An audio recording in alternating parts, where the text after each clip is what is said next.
Lone trucker finds a young woman kicked out of her home, then learns she's hiding a secret. Fortune Jack Miller didn't stop for strangers, not anymore. But something about the barefoot girl on the side of the road made him pull over without thinking. Her name was Emily, and she didn't say much, only that she'd been kicked out of her home with nothing but a backpack and bruised pride. Jack thought he was helping someone lost, but he had no idea just how far Emily had come or what she was hiding. If you believe small actions can change everything, hit the like button, leave a comment and subscribe. It helps us bring you more powerful stories just like this one. What Jack didn't know was that Emily wasn't just a runaway. She was an heiress walking away from a life of luxury, refusing to be part of a corrupt legacy. But she wasn't looking for a savior. She was searching for someone real, and Jack, broken and silent in his own way, became exactly that. Their meeting would spark a chain of events neither could have imagined, a journey of trust, redemption, and purpose that would change lives across the country. Stay with us as we uncover the emotional road they traveled together, because sometimes picking up a stranger changes everything. The sun had barely begun to rise when Jack Miller's old truck rumbled along the desolate two-lane highway. A foggy silence blanketed the road, broken only by the humming engine and the static of an old country station on the radio. Jack, a man of few words and heavy memories, gripped the wheel like he had for years, tightly, without intention, as if it were the only thing holding him together. The roadside blurred past his window until a figure caught his eye. A young woman, barefoot and alone, walked with her arms crossed tightly around a worn backpack. She looked lost, not just geographically, but deeply, heartbreakingly lost in life. Jack slowed down instinctively, heart thumping, unsure why this particular stranger had pierced through his emotional armor. He pulled over a few meters ahead and watched her through the mirror. She didn't rush to the truck, didn't even notice it right away. Instead, she hesitated, eyes darting between the horizon and the dusty asphalt behind her. Jack debated within himself. He had a rule: never pick up hitchhikers. Too risky. Too much baggage, literal and emotional. But this girl didn't look like trouble. She looked like a story that hadn't found someone to listen. He tapped the wheel once, twice, then sighed, rolled down the window, and leaned out. "You need a ride somewhere?" His voice cracked from disuse. She turned toward him, startled. Her eyes were glassy, red-rimmed from crying or exhaustion, or both. Just out of here," she said, her voice thin but firm. Jack noticed the faint bruise on her forearm, the tear in her jeans, the way her shoulders curled inward, like she was trying to disappear. "I don't usually give rides," Jack muttered, more to himself than to her. She nodded, almost turning away, but then her eyes caught on the chain hanging from Jack's rearview mirror, a locket with a faded picture of a smiling woman inside. "She your wife?" the girl asked quietly. Jack's heart skipped. "Was," he replied after a long pause. Something in his tone softened the moment. The girl took a step closer, as if drawn in not by the offer of safety, but by the shared sorrow she sensed behind the gruff exterior. "I'm Emily," she said finally, her hand barely lifting in greeting. Jack nodded once and unlocked the passenger door. She hesitated again, but then climbed in. The silence in the cab was thick, not hostile, just full of unspoken things. Jack pulled back onto the road, his eyes straight ahead, hers staring out the side window like she was trying to memorize every tree, every cloud. They drove for several miles without speaking. Jack didn't ask questions, and Emily didn't offer answers. It was a quiet pact, no past, no pressure, just motion. But silence, as Jack had learned, can say more than words.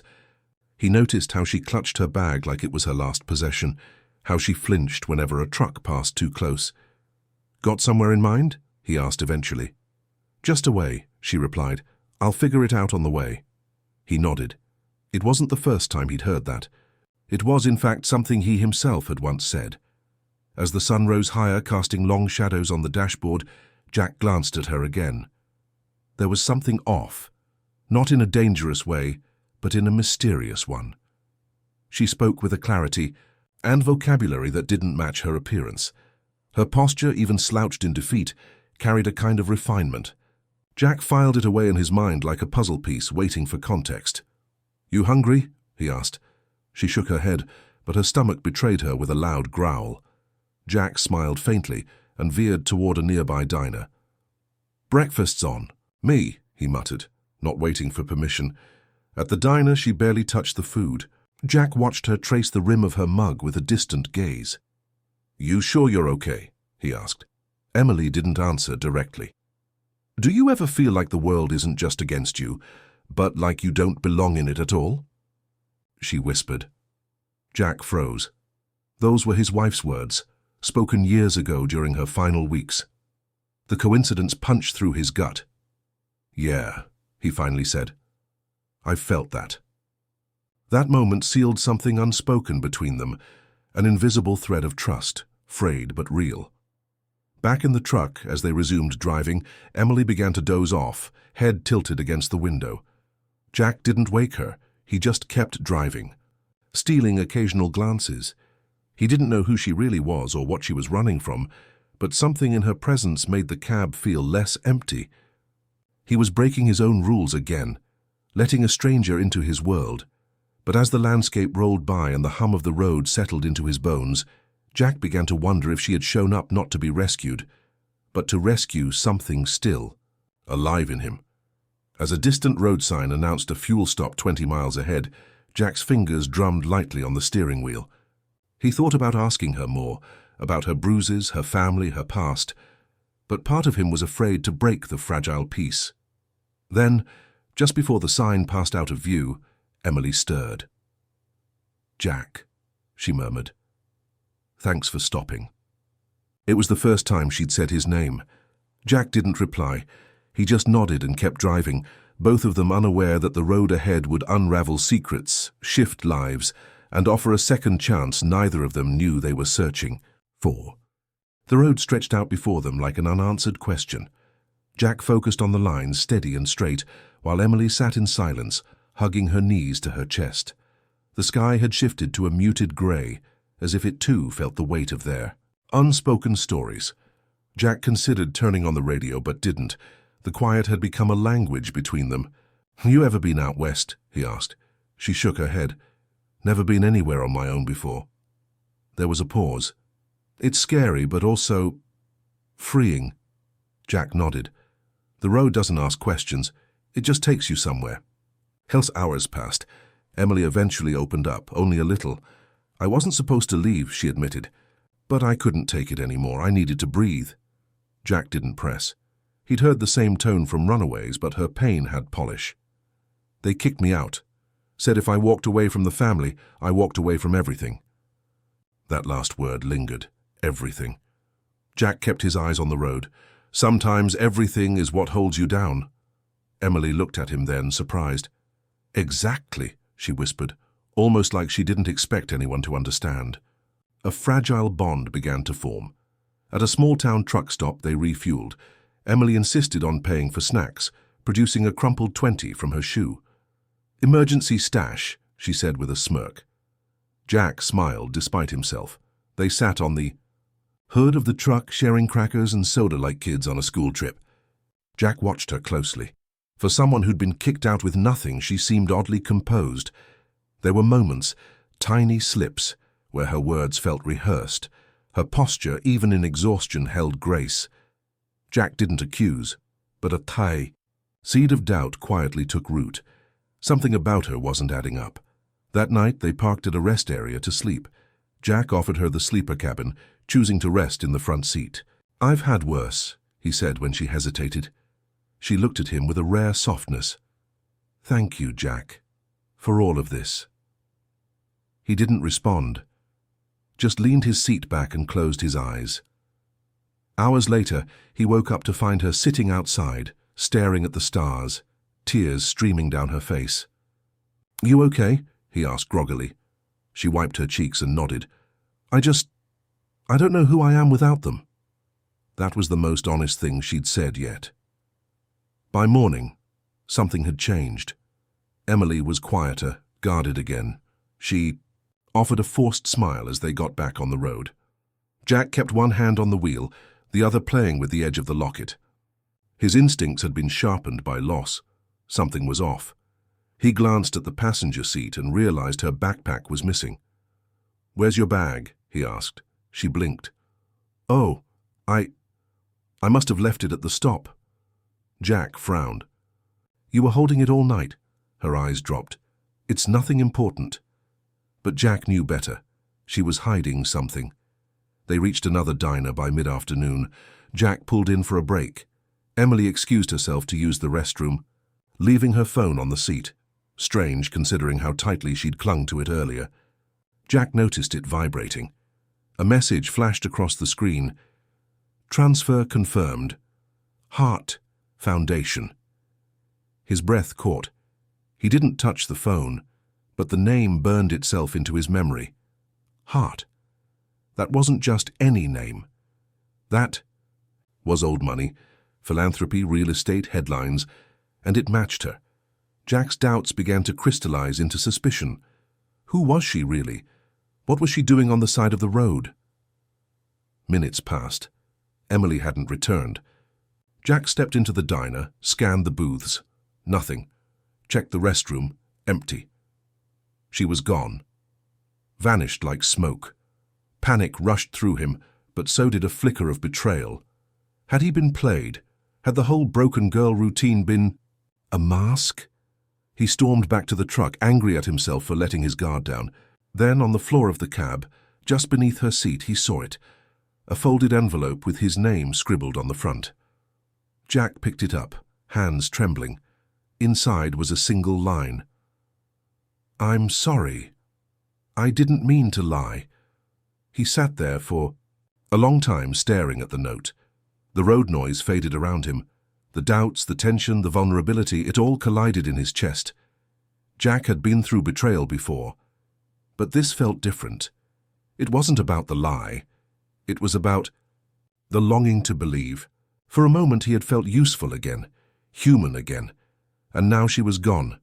He gripped the wheel hard, debating whether to chase after her or let the mystery go. His heart screamed to move, his head said no. But a voice inside whispered, "Don't lose her again." He slammed the truck into gear and pulled out of the lot, retracing the last stretch of highway they'd driven. He didn't know what he was looking for exactly. A girl, a lie, a truth, maybe all three. But what he did know was that the road ahead wasn't just asphalt anymore. It was a thread back to something real, something unfinished. Somewhere out. There Emily was walking again. And this time he wasn't going to let her disappear without finding out who she truly was, and why someone with a name like Hart would leave it all behind. Jack drove in silence, eyes scanning every sidewalk and gas station along the way. He didn't even know which direction she'd taken, but some part of him believed she hadn't gone far. The crumpled envelope still rested on the passenger seat like a ghost. Every time he glanced at it, guilt warred with suspicion. The name, Hart Foundation, kept echoing in his mind. He remembered a documentary from years back about a billionaire couple who lost their daughter to a tragic accident. But what if she hadn't died? What if she had run? And what if that name wasn't a coincidence? He stopped in the next town, a slightly more upscale place than their last stop. Walking past cafes and boutique stores, Jack felt out of place. Still, something told him this was the kind of place she'd be drawn to, familiar in a way that didn't need maps. Then he saw her, Emily, sitting on a shaded patio outside a restaurant, dressed in clean clothes, hair tied back, speaking softly to a man in a suit. Jack froze. She laughed at something the man said, her posture poised, her expression polished. Gone was the girl who cried beneath the stars. Jack's chest tightened. He almost turned away, but didn't. Instead, he marched toward the patio, every step heavy with hurt and confusion. As he approached, Emily saw him, her expression shattered for a second. The man beside her turned to look. Jack didn't say a word, just stood there waiting for an explanation. Emily stood slowly, her eyes wide. "Jack." But he shook his head and walked away. He didn't want apologies. Not here. Not like this. What hurt wasn't the lie. It was that he'd trusted her enough to care, and now that trust felt broken beyond repair. Back in his truck, Jack threw the envelope on the dash and started the engine. But something caught his eye, a second paper tucked inside the folded letter. He hadn't seen it before. With shaking hands, he pulled it out. It was a draft, a transfer of funds from the Emily Hart Trust to a newly founded shelter called the Safe Road Project. At the bottom, a scribbled note. "For those who've been cast out, for those who gave me a ride." Jack's throat tightened. That wasn't manipulation, that was gratitude, real, raw, and undeserved. He'd misread everything. His phone buzzed. A message from an unknown number. "Please don't leave, I'll explain everything." Jack stared at the words, the guilt sinking deeper. He'd judged her based on fear, not fact. And if anyone should have understood the desire to disappear from a name, it was him. He turned off the truck and sat in stillness. Emily hadn't used him. She'd tested the world, and he was the only one who passed. He exhaled sharply, then tapped to reply. "Where are you?" The response came within seconds. "I'm waiting by the lake behind the restaurant. Alone." Jack walked back, nerves twisting. The lake was quiet, with willow trees swaying over the water's edge. Emily stood at the dock, arms crossed tightly, like bracing for judgment. She didn't turn when he approached. "You think I lied to you," she said before he could speak. "I didn't. I just didn't tell you everything." Jack stepped beside her, staring out at the water. "You didn't have to. But I needed to hear it from you, not through paperwork." She looked at him then, and he saw the exhaustion behind her eyes. "I ran away from everything I was supposed to be. I thought I could disappear and do something good without the weight of my name," she continued. "And then you showed up. You gave me space to breathe. You never asked who I was or what I could give. You just treated me like I mattered. Not as Emily Hart, just Emily." Jack didn't speak right away. He reached into his pocket and pulled out the envelope. "You could have told me. I might have still driven." She smiled faintly. "I was afraid you wouldn't." Jack shook his head. "I think we both underestimated each other." A bird called in the distance. The lake shimmered as the afternoon sun warmed the dock. Emily sat down, pulling her knees to her chest. Jack joined her. The silence returned, but this time it wasn't uncomfortable. It was the same quiet that existed between people who'd seen each other fully. She glanced at him. "I want to build this project, but I don't know where to start." Jack thought for a moment, then nodded. "Start on the road, that's where the lost ones are." Emily's smile returned, tired but genuine. A door had reopened, not just for her, but for both of them. They left the lake in quiet agreement, as if words might break the fragile understanding between them. Jack offered her the passenger seat again, and she took it like she was returning home, not to a place, but to the feeling of safety. The sun was beginning to dip, casting golden lines across the windshield. Emily pulled a folded document from her bag and handed it to Jack. "It's the full plan," she said, "for the shelter." Jack scanned the paper slowly. Multiple locations, each tied to a trucking route. His name was listed as a potential operations coordinator. "Why me?" he asked, voice low. "Because you're the only person I met who didn't look at me with dollar signs in their eyes," she answered. "And because you've been where these women are. Maybe not the same way, but close enough to understand." Jack blinked, the paper trembling in his hand. "You wrote this." "Before I picked you up," she nodded. "I was scouting people, places. You were a test I didn't expect to pass." He let out a dry laugh. "So I'm some kind of field research?" "No," she said, eyes soft. "You're proof that kindness still exists, that I can trust someone again." They pulled over for the night near an abandoned barn, the kind of place that offered cover and quiet. As Emily unpacked a small kit to start a fire, Jack watched her hands, confident, practiced, not the hands of someone raised in chaos. She knew how to survive, but also how to lead. "Your parents? They really cut you off?" he asked. She paused, then nodded. "I walked out, told them I wouldn't be part of the deals they were making. The money came with strings attached, strings that would have turned me into them. Her voice cracked. So, I cut them first. The fire crackled between them. Jack leaned back against the truck tire, gazing at the stars. You ever think about going back? He asked. All the time, Emily said. But then I think about the girls I've met in shelters, the ones sleeping in cars, the ones who ran barefoot like I did. And I realize my past can't fix me, but maybe it can help them. Jack didn't reply. But in that moment he saw her not as a runaway, not as a millionaire, but as someone brave enough to destroy her safety net to save strangers. That meant something. Emily handed him a photo, an old print of a group of women in a halfway house. One of them looked familiar. Jack leaned closer. That's Carol, my wife's old friend. I didn't know she... Emily nodded. She runs the New Mexico shelter. She's part of it. Jack's throat tightened. The world had gotten small all at once. His loss, her mission, their chance meeting. It all felt woven together by something more than coincidence. Maybe this isn't just your project, he said. Maybe it's mine too, Emily smiled. I was hoping you'd say that. The next morning they mapped out a new route. Emily had been tracking reports, cities where shelters had closed down, where women were sleeping rough. Jack offered his network, friends from the road, mechanics, station owners, people who could keep their ears open. They decided to visit 3 locations in the next week. We'll drive by day, talk by night, Emily said. Jack agreed. But you're doing the talking. I'm just the wheels. She grinned. You're more than that, Jack. You're the anchor. That word hit him. He'd drifted for years. Maybe now he'd found a reason to stay grounded. Their first stop was in a desert town where a single mom lived with her 2 daughters in the back of a van. Emily approached gently, offered food, blankets, a hotel voucher. The woman hesitated, then cried. No one's come looking for us in weeks, she said. Jack watched from a distance, arms crossed, the weight in his chest growing heavier.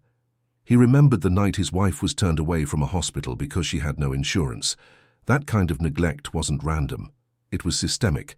And now, he was part of something that punched back at it. That night, Emily knocked on the truck door holding 2 coffees. Jack took his without a word. You okay? She asked. I didn't think this would hit so close, he admitted. But it does, Emily nodded. It's supposed to. We're not building this to feel good. We're building it because no one else will. Jack looked at her, saw the steel behind her empathy. She wasn't just a girl who ran. She was a woman, building something from the ruins. And he was finally ready to stop running too. The fire between them wasn't romantic, it was mission. And it burned bright. As they drove off the next morning, Emily handed him a notebook. It's yours, she said. Write down every stop, every woman, every story. Jack hesitated. I don't write. Then speak. I'll write it for you, she said with a wink. Jack stared at the empty pages, then glanced at the road ahead. The sky was wide open, and for the first time in years, so was he. They weren't just driving anymore. They were creating something. A map of pain, turned into purpose. Jack smiled. All right then, let's make the miles matter. Emily's eyes shined. We already are. Over the next few days, Jack and Emily became an unlikely team. She with her vision, he with his instinct. They mapped roads like arteries leading to forgotten hearts. Each town they reached carried a new story, another soul teetering on the edge. Some refused help, others cried in their arms. Jack drove in silence but listened deeply. Emily kept records, made calls, followed up. At night, they camped in truck stops and open fields, their conversations growing longer, deeper. They spoke of the future, not just of the shelters, but of what kind of people they wanted to become through all this. One night, parked outside an abandoned motel turned temporary refuge, Emily told Jack about her brother, how he stayed in the family business, blind to its corruption. He thinks I'm ungrateful, she said, voice cracking, but I just couldn't stay silent while we profited off eviction notices and loopholes. Jack nodded slowly. Walking away from what's broken doesn't make you weak. It makes you honest. Emily looked at him then, not with admiration, but recognition. They were different ages, from different worlds, But the same thread of conscience stitched them together. They weren't rescuing others. They were finally rescuing themselves. They arrived in a dusty border town where women were being trafficked through a failed shelter. The locals didn't want them there. Emily received warnings. Jack got cold stares. "We should leave," he said. But Emily stood her ground. "If we leave, we're complicit." That night, someone slashed one of the truck's tires. Jack was furious, ready to abandon the place, but Emily remained calm. "This just proves why we have to stay." Her courage rekindled his. Together they stayed 3 more days, setting up emergency transport, reporting crimes, helping 3 women escape. It was dangerous, but it was right. After that, something shifted in Jack. His silence turned into stories, stories of the road, his wife, the little kindnesses he'd buried under layers of grief. Emily listened, sometimes writing them down, other times just sitting beside him, letting the words fill the silence. Jack found healing in the telling.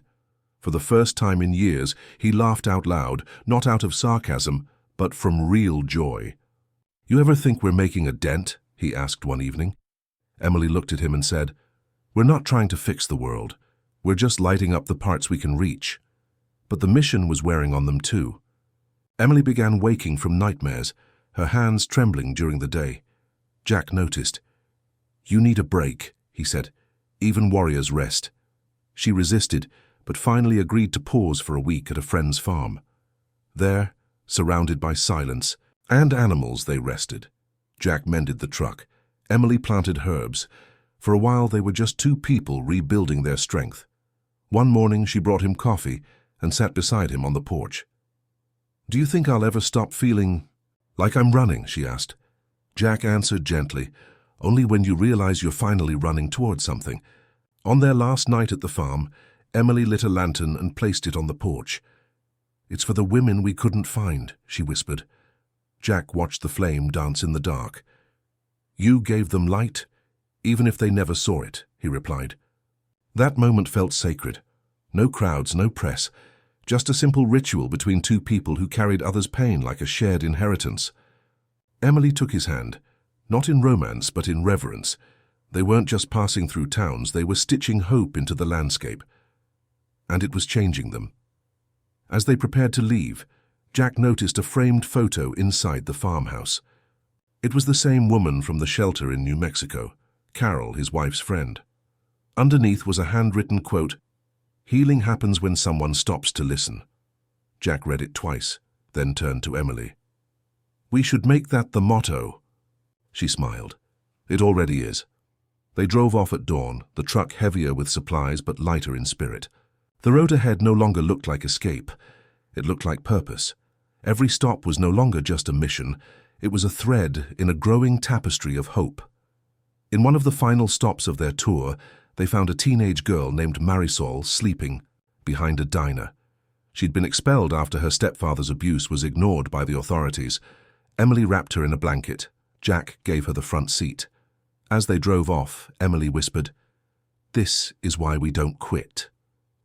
Marisol's eyes opened slowly, finding Jack in the mirror. "Are you taking me home?" she asked. Jack met her gaze. "We're taking you somewhere better." Emily smiled, holding back tears. Their journey wasn't just continuing, it was expanding, reaching further than either of them had imagined. As they crossed state lines, Jack pulled over to a viewpoint overlooking a vast canyon. The wind howled, but the silence between them was calm. "This is the edge of my old route," he said. "Used to turn around here." Emily looked at him. "Do you want to?" He shook his head. "Not this time." The sun rose over the horizon, painting the canyon gold. Jack reached for the notebook Emily had given him and started writing.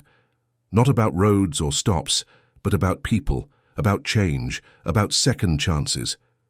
The road behind was long, but the road ahead was finally his. Months passed, and the Heart Foundation officially launched the Safe Road project across 6 states.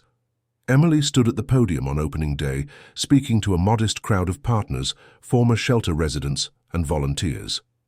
Jack watched from the back, arms crossed, wearing a clean denim shirt Emily had bought him for the occasion.